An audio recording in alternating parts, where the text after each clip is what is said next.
Yeah, good afternoon. Good day, viewers. I'm pleased to meet you once again, and I hope today's class will be quite enlightening. Today, I have a topic before me known as agriculture. I hope you are aware that this is economics economics class. So we have agriculture as a topic. A lot of people wonder what's agriculture finding in economics, but as a matter of fact, it's one of the topics that we have to treat, and it's important for us to note. Economics is versatile and it comprises of a lot of things, and it's not going to be complete if agriculture is not there. Now, enough of the demand and supply, price determination, public finance, theory of cost. But the other aspect that you must also look into is agriculture, and economics is, and that topic is very, very vital for any economic activity to take place in a country. Now, be that as it were, the topic before us is agriculture. Agriculture. Now, what is agriculture? Simply put, it is the production of food and animal in order for man's use. That is the art of cultivating plants and animals, the reign of animals, and cultivation of plants for man's use. You refer to that as agriculture. So agriculture is not basically talking about plants. It also comprises of animals. So when you are involved in rearing of animals and cultivating plants for man's use, you're already a farmer. Alright, so that is what we call agriculture. So without wasting our time, we're going to be looking at the component of agriculture. Component of agriculture. Now, what are those components of agriculture? We have the crop production, we have the livestock farming,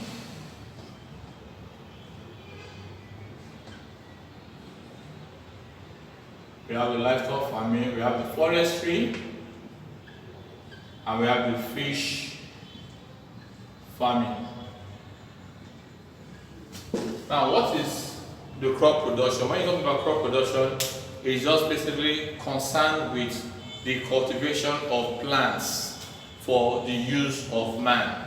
So when you plant crops and you use for consumption or sales, you refer to that as crop production. Anytime you are planting, whether it's for man's use or for sales, is referred to known as what? The crop production. Then number two, talking about the component of agriculture, is livestock farming.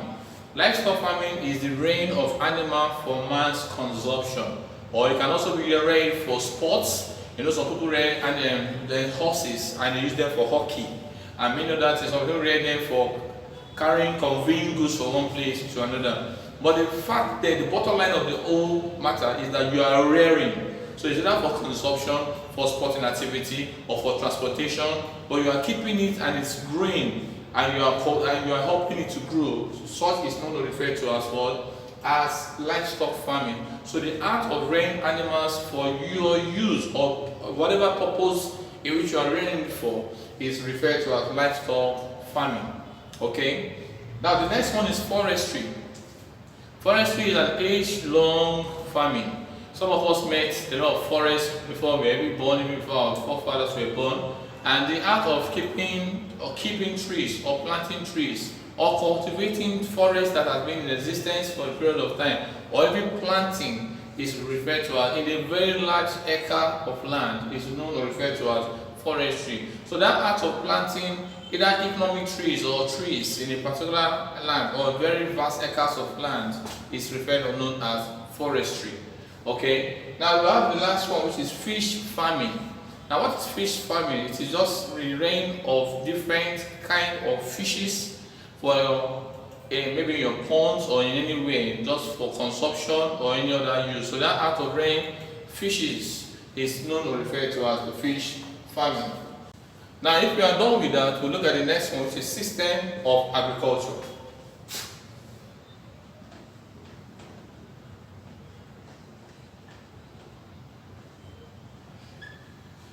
We have number one, the peasant farming. Number 2, plantation farming.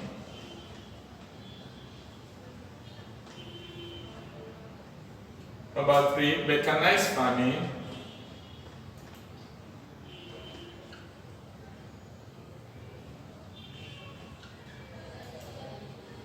Number 4, cooperative farming. Now let's start with the peasant farming. Now the peasant farming is a kind of a farming where you are only involved in producing food or plants for your personal use. A kind of farming in which you are only producing for yourself and your family members. You are not producing for you to sell. Okay, you are producing for your personal use or your family members. Such a kind of farm is known of as what a peasant farming. A system of agriculture in which you cultivate plants or rare animals for your self or immediate family member is called a peasant farming, and it's otherwise known as subsistence agriculture. So that is what it's called. Then the next one is plantation farming. Now the word plantation is not plantain, because some of you will be thinking plantain because you have plantation.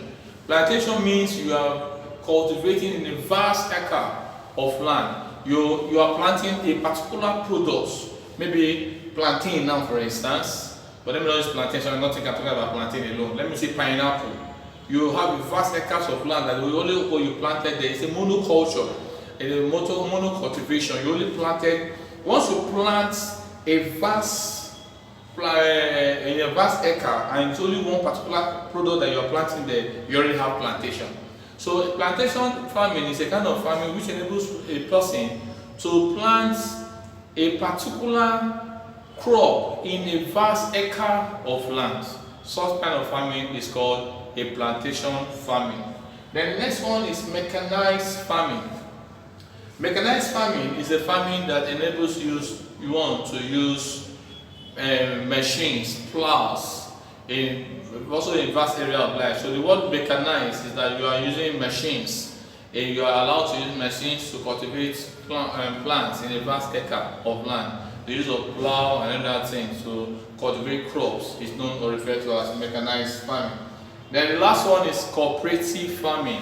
It's when different farmers come together in order to plant or to rear animals. But this time around, you just have different group of farmers coming together to own or to put resources together to plant or to rear animals for their usage or for different purposes, or in order for them to sell, is what they call a cooperative farming.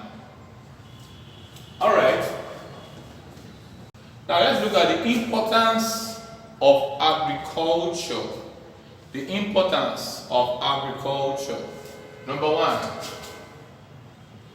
provision of food.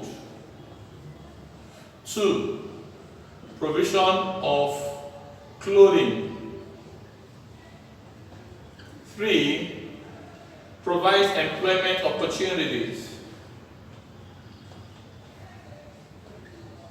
Provides employment. 4, it serves as a source of foreign exchange. 5, it generates revenue for the government. 6, it provides material for shelter. 7, it provides material for, okay, that is there already. It generates income. Now when you look at what we have there as the importance of agriculture, we have it provides provision of food. Of course, food is a necessity in life. No matter how you are, you must eat food. You might not be a big eater, but you must eat food to live. So one of the essence of agriculture is food. In economics, it's simply known as a country that cannot feed itself is a country that cannot survive.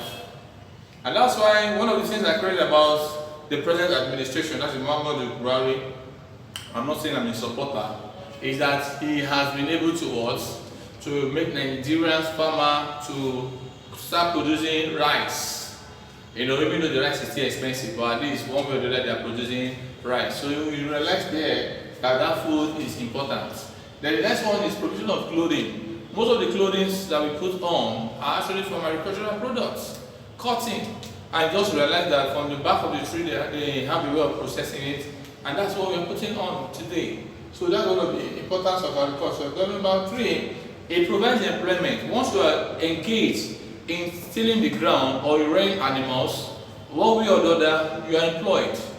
You are engaged. You are already giving yourself employment. It's either you are working for somebody or you are working for yourself. You are already employed because at the end of the day, you get something to sue for.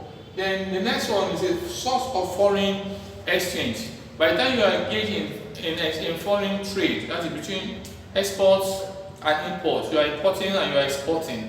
Such kind of a trade is known as what? Foreign exchange. And when you sell, what do you gain in return? You gain foreign. Nigeria has naira, America has dollar, and by the time you are exchanging goods for their money, that's foreign exchange, and that is a very good source of revenue.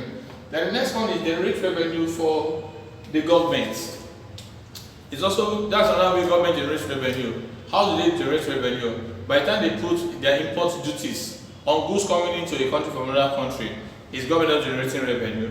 By the time they post tax on commodity that is sold within a country, they are generating revenue.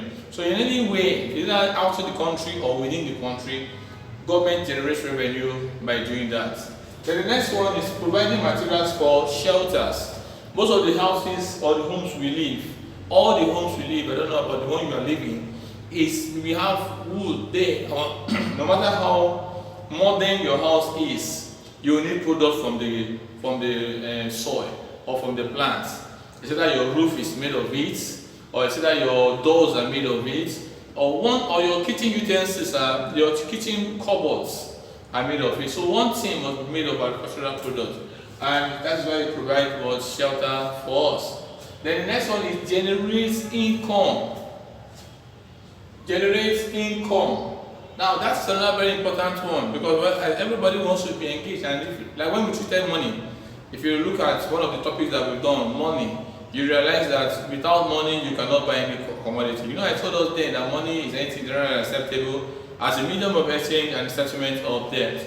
Now that income is the money that you have to generate. So you need the income to do whatever you want to do with it, at least positively.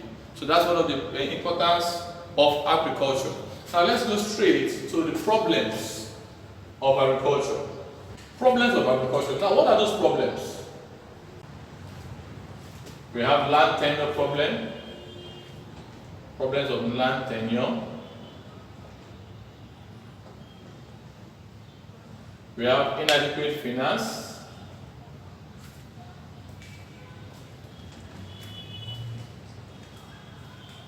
That is loans. We have poor transport system.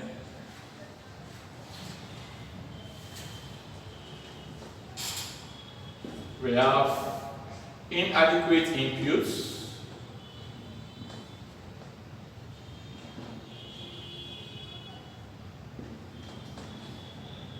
Illiteracy, and many others, but let's limit it to this one. Now, if you look at the problem, land tenure has constituted a lot of problem in Nigeria, and until that problem is solved, it continues to give us problem. So that land problem, that land tenure issue has been contributing so many problems. Then number 2, inadequate finance. A lot of people want to borrow loan.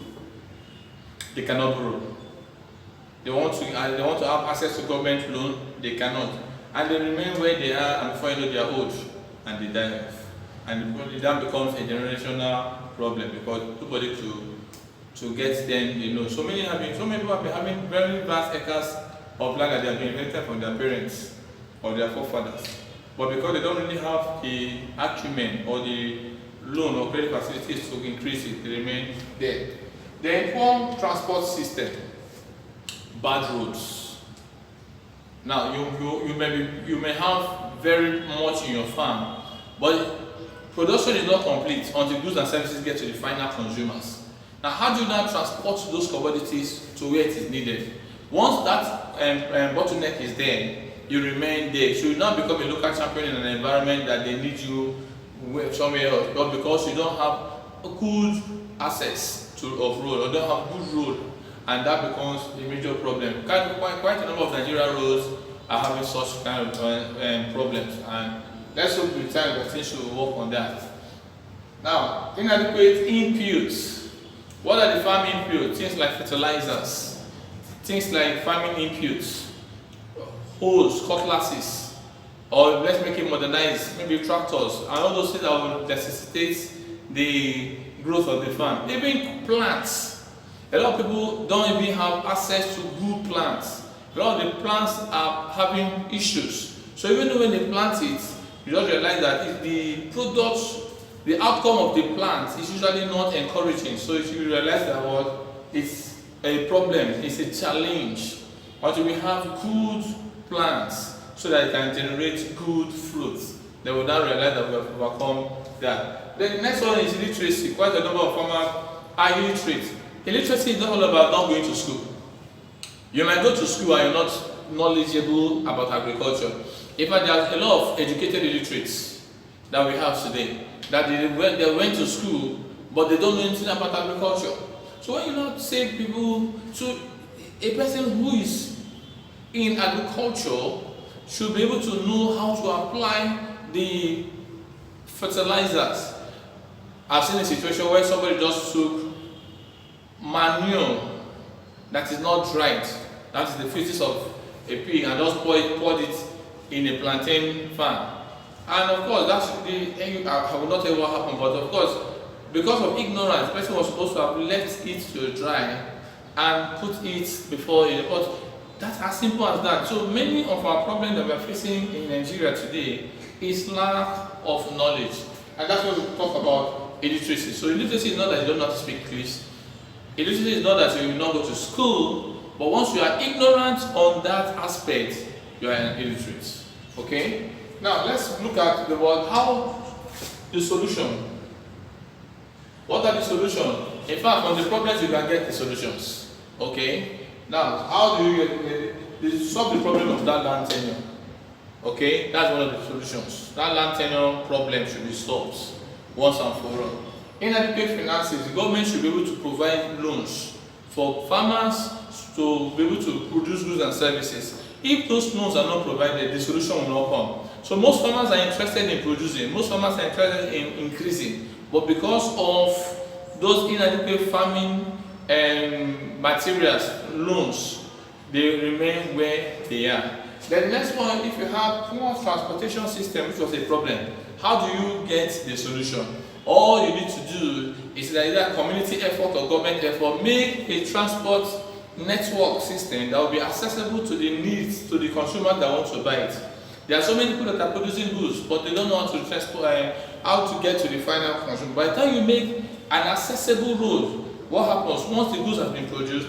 Even from here to the north, you enjoy the journey because the roads are good. But you also realize here that so many trailers fall by the wayside because of poor road. Not all of them is associated with overspeeding. Some of them are just associated with bad road. And by the time they enter the potholes, some potholes are so big to almost capture the size of a tire. And once you enter, how will the trailer now come out for such problem? Then the next one is inadequate input. Provide inputs. Provide inputs as much as possible. If there are no inputs, you should look for a way out. Either government should provide input. Government can decide to provide inputs for the farmers in order for them to do well. Then the last one is what? farmers should be educated on what they are doing. As much as possible, it's either the NGOs or the government or anybody concerned about agricultural growth and development should engage in how to educate these farmers so that these farmers can be literate and do well in their food production. I want to believe now that I've been able to educate you concerning agriculture in economics. So in the next class, see you and have a good day. Thank you.